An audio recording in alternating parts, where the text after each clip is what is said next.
With AR devices, we're asking the question, how do we build a computing platform that is truly human-centric? Facebook Reality Labs is a pillar of Facebook that's dedicated to bringing AR and VR to people, to us, to consumers of the world. Every single new computing era requires new input devices, the set of interactions that really make this possible. With AR glasses, I think that the key here is to communicate with our computers in a way that is intuitive at an entirely new level. The wrist is a great starting point for us technologically because it opens up new and dynamic forms of control. This is where some of our core technologies like EMG come into play. Neural interfaces, when they work right, and we still have a lot of work to go here, feel like magic. So if you send a control to your muscle saying, I want to move my finger, it starts in your brain, it goes down your spine through motor neurons, and this is an electrical signal. So you should be able to grab that electrical signal on the muscle and say, oh, okay, the user wants to move the finger. What is it like to feel like pushing a button without actually pushing it? That could be as simple as, hey, I just want to move this cursor up or move it left. Well, normally I would do that by actually moving. But here, you're able to move that cursor left. And it's because you and a machine agreed which neurons mean left and which neurons mean right. You're in this constant conversation with the machine.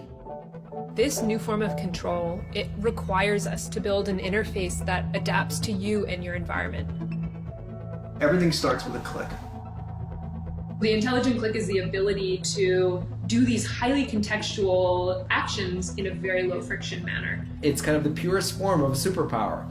You are in control, but the system is exactly inferring the right thing for you to control. All you have to do to operate it is just click. So for example, if I'm cooking and I'm kind of pulling some noodles out of a box, The interface could ask me, would you like to start boiling the water?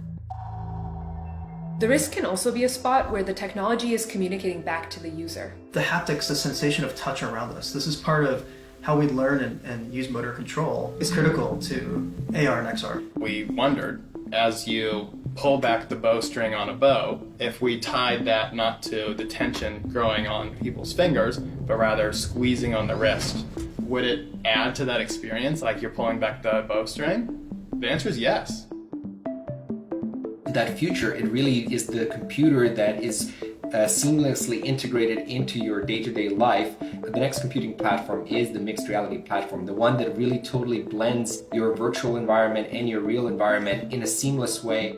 We're in this moment where we can move from personal computing to personalized computing. What if you and a computer agreed to design a keyboard together, and you type faster on it than anybody else in the world could type on your keyboard? I think what this enables is the ability to not have to focus on a computer, on a phone, and be able to still interact with other people. It's going to open up a new generation of communication and access and navigation. It leads to this phenomena of increased agency, of you feeling like a level of control you've never had before. We want computing experiences where the human is the absolute center of the entire experience.